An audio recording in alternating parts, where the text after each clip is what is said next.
Voici la dernière partie des séries de vidéos que j'ai fait nommées l'ennemi, l'État profond français. Et sur cette dernière partie, je vais vous expliquer, mais pas de façon exhaustive, même si j'ai pris pas mal de notes, qui finance l'État profond français. En fait, il faut aussi également comprendre que la France est désormais en totale soumission en l'entièreté de l'État profond mondial, notamment qui est composé des 13 familles les plus riches du monde.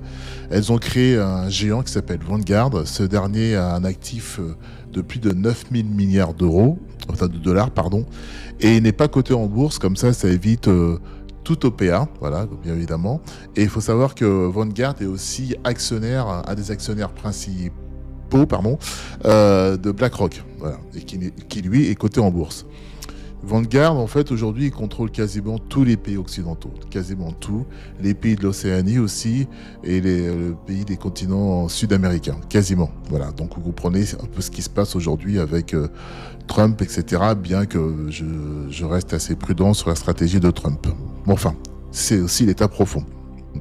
Bon, il y a encore quelques pays qui résistent à tout cela, qui sont la Fédération de Russie. Là aussi, vous allez comprendre pourquoi on veut le détruire. Hein. La Chine, l'Iran, tous ces gens qui ne sont pas affiliés aux banques des États profonds, notamment à ces grands fonds de pension.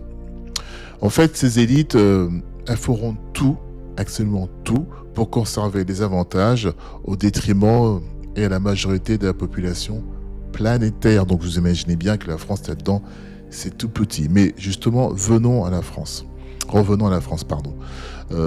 Edward Alphonse James Rothschild, ce monsieur-là, il était régent, oui, j'ai bien régent de la Banque de France, voilà. Tout en gardant en plus sa nationalité allemande, vous avez bien entendu, régent de la Banque de France, en gardant sa nationalité allemande. C'est exceptionnel. Et c'est le Front populaire, vous savez, notamment avec la socialisation de la France, c'est le Front populaire qui l'a évincé de son poste de régent de la Banque de France. Et ça leur a pas du tout plu aux Rothschild, mais pas du tout. Donc il fallait qu'ils reviennent faire leur revanche. Et figurez-vous que leur revanche, ils l'ont eu, voilà, avec les élections législatives de 1986, avec la prise notamment du pouvoir de la droite, qui a donné l'autorisation au Rothschild, écoutez bien, de faire des affaires avec l'aide, de Robert Badinter, voilà, qui avait toute la confiance de monsieur Mitterrand, voilà. Donc, le fameux monsieur qui s'offusquait pour les droits de l'homme, etc., était un traître à la nation, voilà. En 1996, sous Édouard Balladur, Guy de Rothschild devient, écoutez bien, conseiller d'État pour la privatisation de Renault en 1993, sous Édouard Balladur, Guy de Rothschild devient conseiller d'État pour privatiser Renault. D'ailleurs, à ce niveau-là, on a commencé à constater l'influence de cette famille. Il y a une journaliste qui s'appelle Martine Orange qui a écrit un livre à ce sujet-là qui se nomme Une banque au pouvoir. Elle affirme que la banque Rothschild est de plus en plus influente dans tout ce qui est dans le corps de l'État français, notamment avec la délégation de ses meilleurs associés à l'Élysée. Donc voilà, on prenait des associés de la banque Rothschild pour aller dire ce qu'il fallait faire à l'Élysée. Et vous voyez, à cette époque-là, il n'y avait pas Macron, il n'y avait pas Sarkozy, il n'y avait pas Hollande. Donc le mal est profond. Donc, M. Édouard Balladur, lui, a aidé la famille de Rothschild à prospérer, à bénéficier, de la politique de Matignon, voilà, en recrutant des associés gérants. Voilà, ils ont recruté des associés gérants à Matignon, notamment Jean-Charles Naouri, qui était l'ancien directeur de cabinet de Bérégovoy, François Perrol, j'en ai déjà parlé dans précédentes vidéos de l'État profond français. Donc François Perrol, ancien secrétaire général de l'Élysée. Gérard Worms, il porte bien son nom celui-là, si vous comprenez l'anglais, ancien président de Suez. Nicolas Bassir, je crois que c'est ça, ancien directeur de cabinet d'Édouard Balladur. Voilà, c'est exceptionnel encore une fois. Donc tout ce petit monde-là, privé de la banque Rothschild, était aux affaires à l'Élysée, sous l'époque d'Édouard Balladur.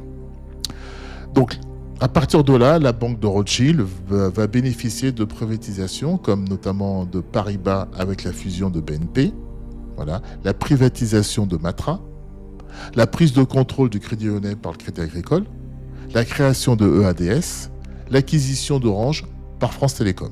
Voilà.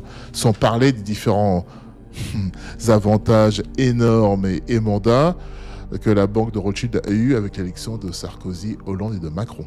Voilà. Vous comprenez bien pourquoi Sarko a retiré de la Constitution française le crime de haute trahison. Il faut bien comprendre que la puissance financière de cette famille, son influence, en plus elle voulait prendre sa revanche par rapport au Front populaire qu'elle a évincé de la Banque de France, son pouvoir bancaire et son pouvoir économique s'est infiltré dans les plus hautes sphères de l'État afin de devenir un État profond. Là, je vous ai fait surtout sur la famille de Rothschild Vanguard qui finance, on va dire, une grande majorité de l'État profond, mais ils sont loin d'être les seuls.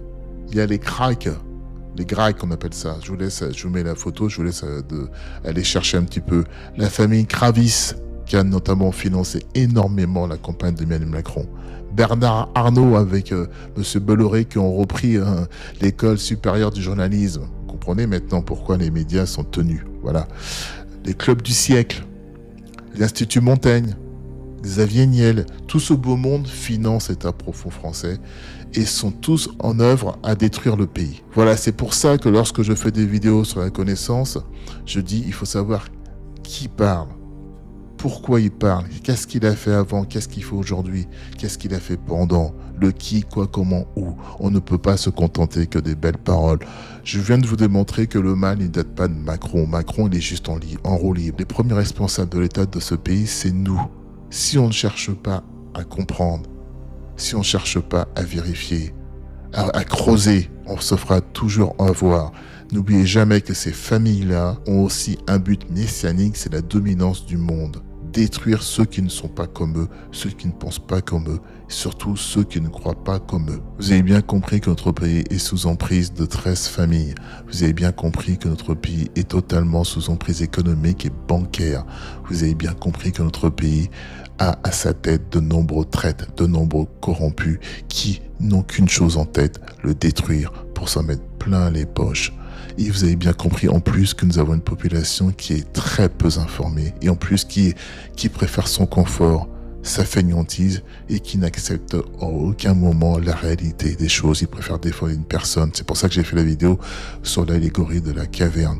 C'est à nous, gens éveillés, de continuer et de transmettre le savoir, à nous de nous battre, même si c'est douloureux, c'est difficile. Mais n'oubliez jamais une chose, chaque pas dans la douleur nous rapproche du triomphe.